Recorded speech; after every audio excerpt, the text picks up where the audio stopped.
जर नाला झाला असता तर हा प्रॉब्लेम झालाच नसता. तर नाल्यामुळे सगळं म्हणजे नाले सफाई होत नाहीत.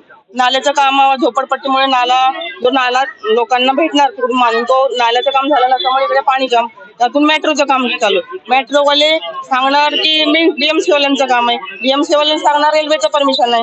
पण या आमच्यासारख्या लोकांची काय हालत आहे इकडे, ह्या लोकांना माहित नाही. बाहेर राहतात, अधिकारी येतात, बघून जातात, पण आमच्या समस्याचं म्हणजे समाधान कधी झालेलं नाही. पण आता आमच्या खासदार साहेबांच्या याच्यातून आम्ही त्यांना भेटून त्याचं निवेदन दिलंय की आम्हाला म्हणजे इथून पुढे मागच्या खासदारांनी किंवा आमदारांनी काम जे नाही केलं तर तुम्ही आम्हाला म्हणजे एवढं तर पाण्यामध्ये राहू नये लोक, आणि लोकांच्या म्हणजे उद्याच्याला आम्हाला त्यांच्या घरी परत जायचंय. म्हणजे कुठल्याही समस्या असतील त्यांच्या तुम्ही दूर कराव्यात असं आम्ही सगळे यांचे आरटीआय वाले सगळे जाऊन भेटून आले परवा. तर साहेबांनी बीएमसी वाल्यांबरोबर मीटिंग लावल्या. तर आता बघूया किती दिवसात हे करतो. पण आम्ही एक लोकांच्या सोबत आहोत. सगळे आम्ही पण इथेच राहतोय, आमच्या पण घरात पाणी घुसले, सगळ्यांच्या लोकांना मदत करतोय. सगळे शिवसेनेवाले मनसेवाले सगळे आम्ही महाराष्ट्र नगर वाचले सकाळपासून सगळे भेटतायत, कुणाला नाश्ता चहा पाण्याची सोय करतोय आणि लोकांना मदत करतोय. आणि आम्ही इथून पुढे असंच लोकांच्या याच्यामध्ये सामील राहू. पण ही अशी परिस्थिती नाही पाहिजे, जरा बीएमसी वाल्यांनी दखल घ्यावी. आज तुम्हाला इथे पाणी दिसतंय, हे आज नाही, वारंवार थोडा पाऊस लागला ना तरी इथे पूर्ण बंद होतो, रहदारी बंद होते, गाडी ये जा होते. मग महाराष्ट्र नगरने बाहेर जायचं कसं?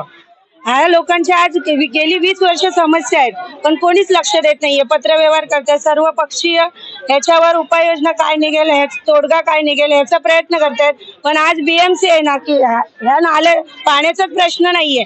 गटारं साफ होत नाहीयेत, पावसाच्या अगोदर गटारं साफ होत नाहीयेत, कुठे झाकणी तुटली आहेत, कुठलाही घातपात होऊ शकतो, जीवित हानी होऊ शकते. बीएमसी याच्याकडे पूर्णपणे दुर्लक्ष करत आहे. आणि आता लोकप्रतिनिधी पण आता झालेले आहेत, पण त्यांनी पण काय याच्यावर उपाययोजना केलेल्या नाहीये. तर आमची विनंती आहे की लक्ष द्या कारण जर इलेक्शन असेल तर तुम्ही येता प्रत्येक वेळेस, पण आज माणसांची अशी परिस्थिती आहे तर इथे कोणीच येत नाही. इथे गाडी पण अडकलेली आहे आतमध्ये.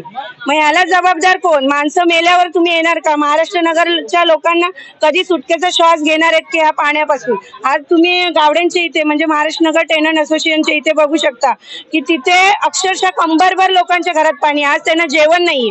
मग ह्याला जबाबदार कोण आहे? आज त्यांना काय हवं असेल, कोण आजारी असेल आणि औषध हवं असेल किंवा काही इमर्जन्सी आली तर ती लोक पाण्यातून बाहेर निघू शकत नाही. मग ह्याला उपाययोजना कधी करणार आहे बीएमसी? तर बीएमसीला आमची नम्र विनंती आहे की आम्हाला काहीतरी ऍक्शन घ्यायला लावू नका, लोकांना चवताळू नका. लवकरात लवकर याच्यावर उपाययोजना करून लोक सुटकेचा श्वास घेतील. ही वस्तुस्थिती आहे की महाराष्ट्र नगर मध्ये जो हा बोगदा आहे दिसतो आपल्याला, या बोगद्यामध्ये पाणी साचती वस्तुस्थिती आहे.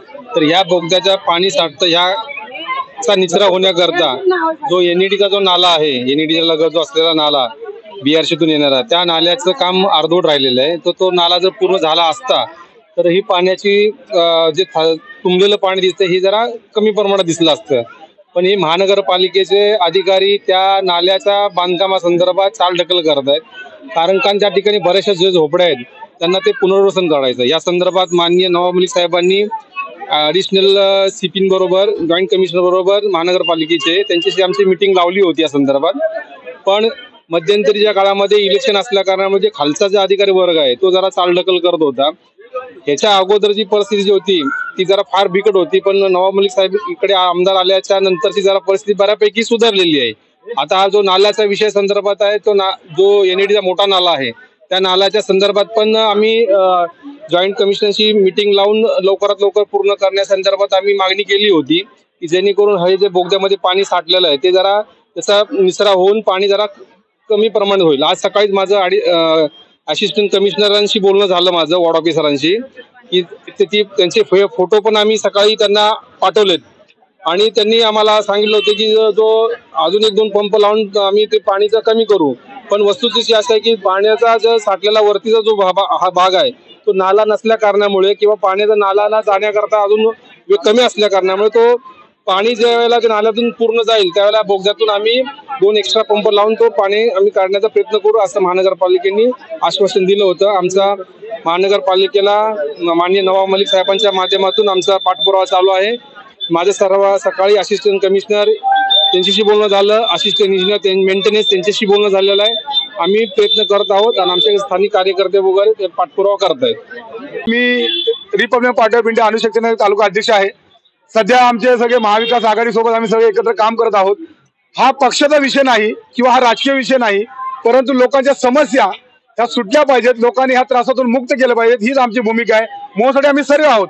या ठिकाणी मनसेच्या उपविभाग अध्यक्ष आहेत प्रांजल राणे मॅडम, या ठिकाणी महिला शाखा संघटक आहेत सुवर्ण सावंत मॅडम, या ठिकाणी वसंत माने आहेत आपले राष्ट्रवादीचे.